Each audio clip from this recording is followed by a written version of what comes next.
autant de raisons que d'individus. Certains vous diront, je me suis engagé parce que c'était une façon pour moi de gagner quelque chose. Donc l'appât du gain. Ça veut dire que c'est aussi une motivation, aussi une raison qui facilite l'engagement ou l'association à ces groupes. D'autres vous diront, je me suis engagé parce que ma famille a été spoliée, expropriée, un jugement inique a été rendu par la justice de l'État, tel ou tel État, tel ou tel acteur. J'ai été victime d'injustice, j'ai été victime d'abus sur ma personne, abus souvent attribués aux forces de défense et de sécurité, mais pas que, à des groupes d'autodéfense, à d'autres acteurs armés, étatiques et non étatiques.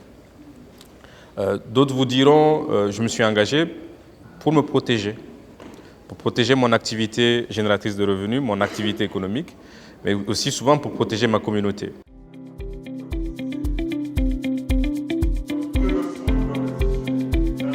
On sait que les femmes sont présentes.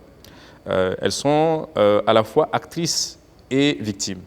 Actrices dans la mesure où elles sont souvent employées ou utilisées pour acheminer du matériel, pour acheminer des vivres, tout simplement parce qu'elles ont cette capacité de discrétion. On est aussi dans un environnement sociologique assez particulier, il faut le comprendre.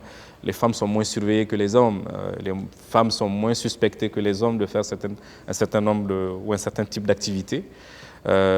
Nous avons aussi documenté des cas où elles ont été informatrices, tout simplement parce qu'elles se trouvaient sur des axes assez précis où elles pouvaient voir passer des convois de l'armée, le nombre de militaires dans tel ou tel convoi. Donc tout ça est assez complexe finalement.